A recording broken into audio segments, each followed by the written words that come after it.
Assalamualaikum warahmatullahi wabarakatuh. My name is GIZA from SMA Negeri 90 Jakarta, and I stand firmly in opposition of this motion. Before anything else, let me tell you what today's debate is actually about. The proposition works in carrying a mechanism that sounds modern, sounds progressive, and sounds like it built for students. But I want to ask one question before we go any further. When was the last time a financial institution designed a product that prioritized the borrower more than itself? The proposition works in today sounding generous, more students, more access, and more opportunity. But generosity that comes within voice is not a generosity. It's in transactions, and a transactions that started when 18 years old who has never financial leverage in their life. We should be very honest about who actually holds the power in that room. We do not oppose this motion because we are against the student support, but we oppose this motion because this support is structured to serve the system far more than the students. The entire case for students' loans rests on one assumption, that students cannot access higher education simply because they lack of money right now, but will have it later. So you build a bridge, call it a loan, and declare the problem solved. But that skips the actual question. Why are they unable to access education in the first place? Starting from a low-income family is not sitting at home thinking, if only someone would lend me tuition money. They are thinking about who feeds their siblings while they study in another city. They are thinking about rent, transport, and daily costs that no loan application ever counts for. Their waging, whether dropping out to work now makes more market that may not pay what requirement requires. The proposition has handed us a painkiller for a patient who needs surgery, and they have done it confidently, which is perhaps the most dangerous part. There's something almost remarkable about proposing students' loans as innovation in 2025. The countries that built the system are not celebrating them.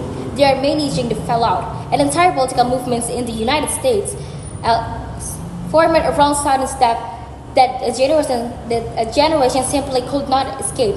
Government elsewhere have been quietly revising repayment terms because the original projection of graduation and earnings turned out to be optimistic in ways that now will look embarrassing. The proposition is not offering Indonesia a tested solution. They are offering someone else unsolved problem, dressed as a policy recommendation. Follow this mechanism, and you will understand where the motion collapses. Student loans make more money available to students, and university know this. And tuition goes up, not because universities are villains, but because that is what happens when liquidity enters a market without price control attached. So students meant to be helped now faces a higher tuition bill than existed before the policy arrived. They are pouring more pay something that costs more precisely because borrowing became possible. The gap this loan was supposed to close does not close, it inflates. And students that with one the least power in the room when the policy was designed absorbed all of it. When you owe a significant amount before your career has started, every decision gets filtered through that debt. You do not take the teaching job in a rural district because the salary cannot surface alone. You do not start a business because the risk feels running in the background. You chase income certainly. You are optimized for survival.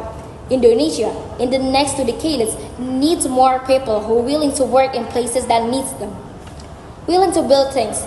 This mechanism quietly discourages all of that. Through this steady mass of monthly repayments until a generation has been nurtured toward the safest possible choices at the moment the country needed them to be brave.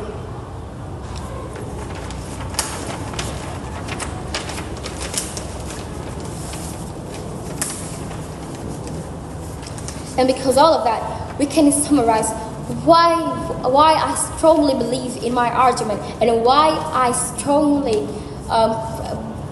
believe that I was on the opposition side of this motion.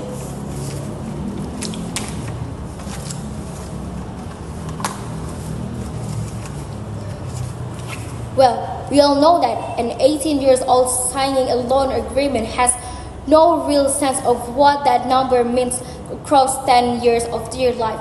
They are making decisions about their future using the financial literacy of someone who has never really had a financial future yet.